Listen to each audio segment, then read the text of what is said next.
பொது வாழ்க்கையிலே இயக்கத்தின் எத்தனையோ தோல்விகளை தன் தோளில் சுமந்த தலைவர் தான் தலைவர் கலைஞர் அவர்கள். மக்கள் பணியிலே அவர் ஆட்சி பொறுப்பிலே இருந்த காலகட்டத்தை விட ஆட்சி பொறுப்பிலே இல்லாமல் எதிர்கட்சியாக பணியாற்றிய காலங்கள் தான் அதிகம். ஆனால் அவர் தன்னுடைய வாழ்க்கையின் தாரக மந்திரமாக கொண்டது, நாம் ஒருவருக்கு நல்லது செய்கிறோம் என்றால் அவர்கள் அதற்காக நன்றியோடு இருப்பார்கள் என்று எதிர்பார்க்க கூடாது. அது நமக்கும் இருக்கு, ஓட்டு போட்டவங்களுக்கும் இருக்கு. போட்டுட்டோம், நான் போட்டுட்டேன், எனக்கு வர வேண்டிய தலைவர் அண்ணன் தளபதி அவர்கள் கொண்டு வந்த திட்டங்கள் எல்லாம் தொடர்ந்து வருமோ வராதோ என்ற அந்த பயத்திலே இன்று நின்று தத்தளித்துக் கொண்டிருக்கிறார்கள். ஏன்னா முதலமைச்சர் பதவி ஏற்றுக்கொண்ட அன்றே என்ன சொன்னாரு? பணம் இல்ல. இன்னைக்கு நடக்கக்கூடிய குற்றங்களை பற்றி கேட்டால் அதுவும் திமுக ஆட்சியிலே அவர்கள் தவறவிட்டதனால் நடந்து கொண்டிருக்கிறது. எப்படி திட்டங்களை தொடர முடியுமா என்று கேட்டால் திமுக ஆட்சியில ஒன்னும் இல்லாம பண்ணிட்டு போயிட்டாங்க. கரண்ட் ஏன் போகுது? 4 மணி நேரம் கரண்ட் இல்ல. அதுக்கு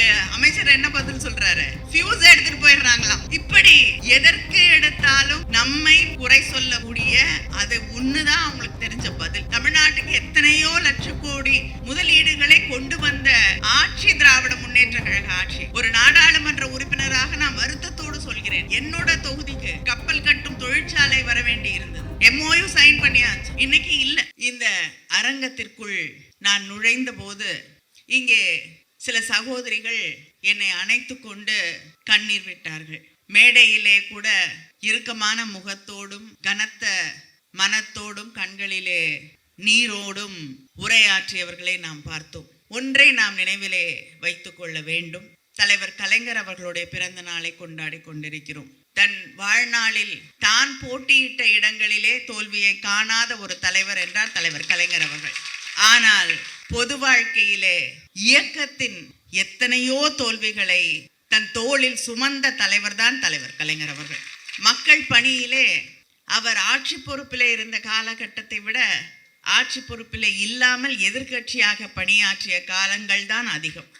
ஆனால் அவர் தன்னுடைய வாழ்க்கையின் தாரக மந்திரமாக கொண்டது, நாம் ஒருவருக்கு நல்லது செய்கிறோம் என்றால் அவர்கள் அதற்காக நன்றியோடு இருப்பார்கள் என்று எதிர்பார்க்க கூடாது. அப்படி இல்லை என்ற காரணத்திற்காக நாம் நன்மைகளை செய்வதை நிறுத்திவிடக் கூடாது. தொடர்ந்து அவர்களுக்காக பணியாற்ற வேண்டியது நம்முடைய கடமை என்று தன் வாழ்நாள் தாரக மந்திரமாக ஏற்றுக்கொண்ட தலைவர் கலைஞர் அவர்கள். அவருடைய பிறந்த நாளை நாம் கொண்டாடி கொண்டிருக்கிறோம். நான் பல முறை பார்த்திருக்கிறேன். தேர்தல் முடிவுகள் இப்பொழுதாவது ஒரு 4 மணி நேரத்துக்குள்ள நமக்கு தேர்தல் முடிவுகள் தெரிஞ்சிருது. முன்னாடியெல்லாம் ஓட்டு எண்ணுவாங்க, பெட்டியை திறந்து எண்ணி தகராறு நடக்கும், சண்டை நடக்கும், எல்லாத்தையும் தாண்டி அந்த முடிவுகள் மாலை வர வரதான் தெளிவாக தெரிய ஆரம்பிக்கும். அப்படி மதியமெல்லாம் ஒரு இறுக்கமான சூழல் இருக்கும். அதை தாண்டி மாலை வர வர தோல்வியா வெற்றியா என்பது ஏறத்தாழ உறுதி செய்யப்படக்கூடிய அந்த நேரத்திலேயே அடுத்த நாள் நன்றி அறிவிப்பு கூட்டம் என்று அறிவித்த தலைவன் தான் தலைவர் கலைஞர் அவர்கள்.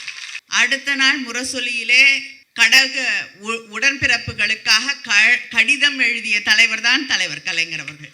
அடுத்த பணி என்ன, அடுத்த போராட்டம் என்ன, அடுத்த ஆர்ப்பாட்டம் என்ன, மக்களுக்காக எதற்காக குரல் கொடுக்க வேண்டும், எதற்காக போராட வேண்டும், எந்த கருத்துக்களை நாம் அங்கே சட்டமன்றத்திலே எடுத்து வைத்து அங்கே வாதாட வேண்டும், பேச வேண்டும், யார் எதை பற்றி பேச வேண்டும் என்று அடுத்த நிமிடம் சிந்திக்க தொடங்கிய தலைவன் தான் தலைவர் கலைஞர் அவர்கள். அதனால் வெற்றி தோல்விகள் என்பது நம்முடைய இயக்கத்திற்கு புதிது இல்லை. இந்த தோல்வியை கண்டு நாம் மனம் தளரவோ கண்ணீர் விடவோ எந்த அவசியமும் இல்லை. ஒரு மகிழ்ச்சி, இத்தனை வீரியத்தோடு தைரியத்தோடு அழுத்தத்தோடு தெளிவோடு பேசக்கூடிய இத்தனை பெண்களை கொண்டிருக்கக்கூடிய இயக்கம் திராவிட முன்னேற்ற கழகம் என்பதை நாம் எதிர்கட்சியாக இருக்கும் போதுதான் உணரத் தொடங்குகிறோம் இல்லையா?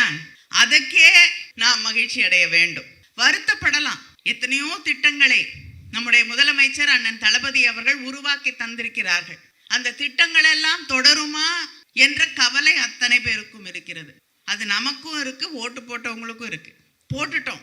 சில பேர் ஒரு ஓட்டு தானே நினைச்சு போட்டேன்னு சொல்றவங்க கூட இருக்காங்க. அது எப்படி இப்படி நினைச்சு போட்டாங்கன்னு எனக்கு தெரியல. ஆனா நான் போட்டுட்டேன், எனக்கு வர வேண்டிய தலைவர் அண்ணன் தளபதி அவர்கள் கொண்டு வந்த திட்டங்கள் எல்லாம் தொடர்ந்து வருமோ வராதோ என்ற அந்த பயத்திலே இன்று நின்று தத்தளித்துக் கொண்டிருக்கிறார்கள். ஏன்னா முதலமைச்சர் பதவி ஏற்றுக்கொண்ட அன்றே என்ன சொன்னாரு? பணம் இல்லை. அதனால முதல்லயே அதுக்கான ஒரு தளத்தை உருவாக்கி விடுகிறார்கள். இப்ப எது கேட்டாலும் தலைவர் கலைஞர் அவர்கள் சொல்லுவார்கள், சில நேரம் எதிர்கட்சியோடைய விமர்சனம் இருந்த பொழுது எது நடந்தாலும் அது எம்எல்ஏ தான் பழி வரும். அவங்க வீட்டில் இருக்கக்கூடிய நேரத்தில் ஏதாவது தடுமாறி விழுந்துட்டாங்கன்னா கூட கருணாநிதி தான் அங்கே கொண்டு வந்து எண்ணெயை ஊற்றி வச்சாரு, அதனால விழுந்துட்டேன்னு சொல்லக்கூடியவர்கள் இருக்கிறார்கள் என்று அவர் பல முறை சொல்லியிருக்கிறார். இன்னைக்கு ஆட்சி அப்படிதான் நடந்துகிட்டு இருக்கு.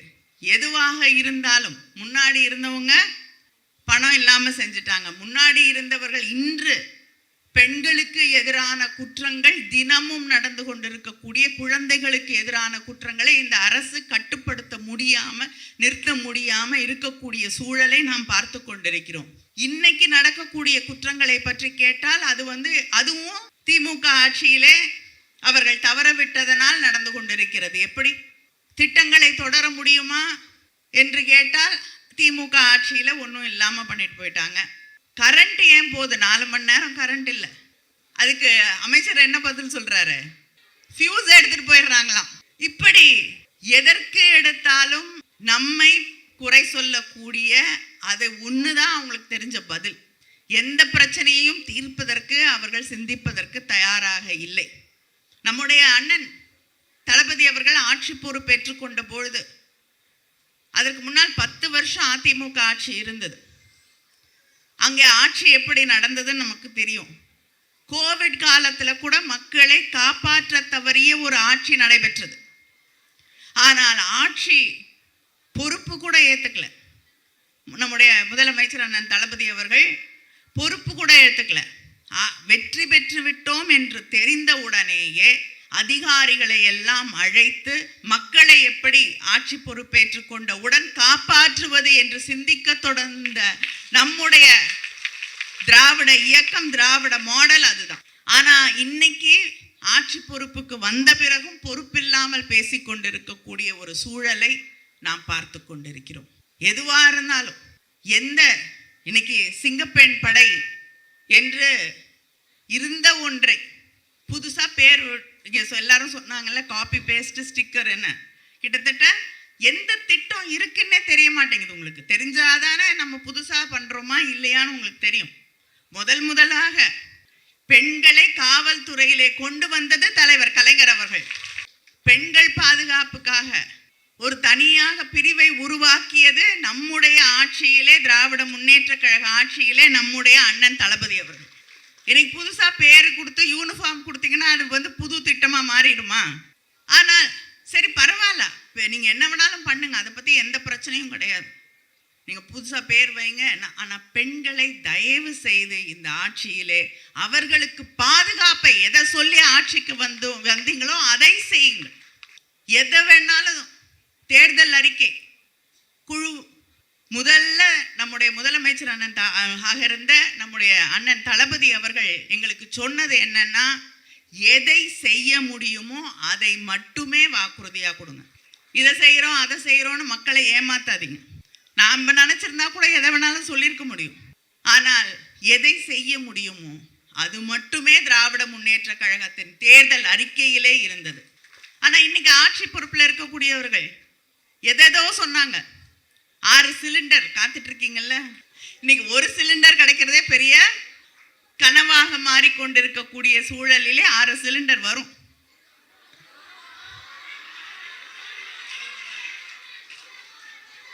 அதனால விவசாயிகளுக்கு வாக்குறுதி எல்லாருக்கும் தெரியும். நிதிநிலை அறிக்கை ஒவ்வொரு முறையும் நிதிநிலை அறிக்கை தாக்கல் செய்யப்படும் போது நிதிநிலை என்னன்னு அமைச்சர்கள் தெளிவாக எடுத்து வைக்கிறார்கள். ஆனா அதெல்லாம் பார்த்துட்டு இல்லைன்னா பார்க்க மறந்துட்டாங்கன்னு தெரியல. அதனால தேர்தல் நேரம் வந்த பொழுது நினைச்சதெல்லாம் எடுத்து சொல்லி தேர்தல் முடிஞ்ச ஆட்சி பொறுப்பிற்கு வந்த பிறகு எங்களுக்கு நிதி இல்லை. நாம் ஆட்சி பொறுப்பிற்கு வந்த பொழுது மட்டும் நிதி மிகை மாநிலமாக இல்லை. ஒரு மாநிலம், வளரக்கூடிய மாநிலம் நிச்சயமாக கடன் வாங்கித்தான் மக்களுக்காக செலவு செய்ய வேண்டும். இது அடிப்படை பொருளாதாரம். அதனால நிதி மிகுதியாக இருக்கிறதுக்கு வாய்ப்பில்லை. அதுக்குன்னு ஒரு அளவு இருக்கு, அதை தாண்டக்கூடாது. அதை தமிழ்நாடு தாண்டியதே கிடையாது. எவ்வளவு எதிர்ப்பு இருந்தாலும் உங்களை விட 100 மடங்கு ஒன்றியத்தில் இருந்த ஆட்சியை எதிர்த்தவர்கள் நாங்கள், எதிர்த்து கொண்டிருக்கக்கூடியவர்கள் நாங்கள். தமிழ்நாட்டுக்கு எந்த நிதியும் கொடுக்கல. ஆனாலும் தமிழ் மக்களை பாதுகாப்பதிலே, திட்டங்களை தருவதிலே முன்மாதிரியாக இருந்த இயக்கம் நாடு முழுவதற்கும், எல்லா மாநிலங்களிலும் தமிழ்நாட்டில் வந்து எப்படி இந்த திட்டங்களை செயல்படுத்துகிறார்கள் என்று கற்றுக்கொண்டு போன ஒரு நிலை தமிழ்நாட்டிலே இருந்தது. ஆனால் இன்னைக்கு தமிழ்நாட்டுக்கு வர வேண்டிய முதலீடுகள் எங்க போகுதுன்னு தெரியல. எல்லா மாநிலத்துக்கும் போகுது. தமிழ்நாட்டுக்கு எத்தனையோ லட்ச கோடி முதலீடுகளை கொண்டு வந்த ஆட்சி திராவிட முன்னேற்ற கழக ஆட்சி. ஒரு நாடாளுமன்ற உறுப்பினராக நான் வருத்தத்தோடு சொல்கிறேன், என்னோட தொகுதிக்கு கப்பல் கட்டும் தொழிற்சாலை வர வேண்டி இருந்தது. MOU சைன் பண்ணியாச்சு, இன்னைக்கு இல்லை.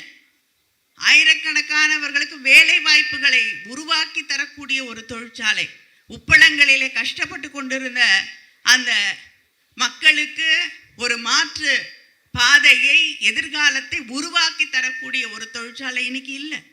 இதுதான் மாற்றமா? இந்த மாற்றத்திலிருந்து மக்களை பாதுகாக்க வேண்டியது நம்முடைய கடமை. பெண்களை பாதுகாக்க வேண்டியது ஆட்சி பொறுப்புல இருக்கவங்களுக்கு கடமை இருக்கோ இல்லையோ எனக்கு தெரியாது. ஆனால் திராவிட முன்னேற்ற கழகம் தன்னுடைய கடமையை செய்ய என்றும் தவறியதில்லை. ஆட்சி பொறுப்பில் இருக்கிறோமா இல்லையா அப்படிங்கிறதெல்லாம் திமுக காரங்களுக்கு கவலையே கிடையாது. தலைவர் கலைஞர் அவர்களுடைய உடன்பிறப்புகளுக்கு மக்களை பாதுகாப்பது மட்டும்தான் கடமை. அதனால ஆட்சியில் இருந்தாலும் எதிர்க்கட்சியாக இன்று இருந்தாலும் தொடர்ந்து மக்களுக்காக போராடுவோம், மக்களை பாதுகாப்போம். அதிமுக ஆட்சியில, கோவிட்ல ஆட்சியில் இருந்தவர்கள் மக்களை பாதுகாக்கவில்லை, நாம் பாதுகாத்தோம். அதனால நம்முடைய பணிகளை நம்முடைய அண்ணன், நம்முடைய கழக தலைவர் அண்ணன் தளபதி அவர்கள் நமக்கு வகுத்து கொடுக்கக்கூடிய பாதையிலே, தலைவர் கலைஞர் அவர்கள் வழியிலே தொடர்ந்து மக்களுக்காக பாடுபடுவோம், மக்களுக்காக போராடுவோம். அவங்க எந்த முடிவெடுத்தாலும் பரவாயில்ல, ஆனா நம்முடைய முடிவு தமிழ்நாட்டு மக்களுக்காக பணியாற்றுவது என்பதை, அவர்களுக்காக உறுதியோடு நிற்போம் என்பதை இங்கே தெரிவித்துக் கொள்கிறேன். தலைவர் கலைஞர் அவர்களுடைய பிறந்த நாளின் விழாவிலே நன்றி, வணக்கம்.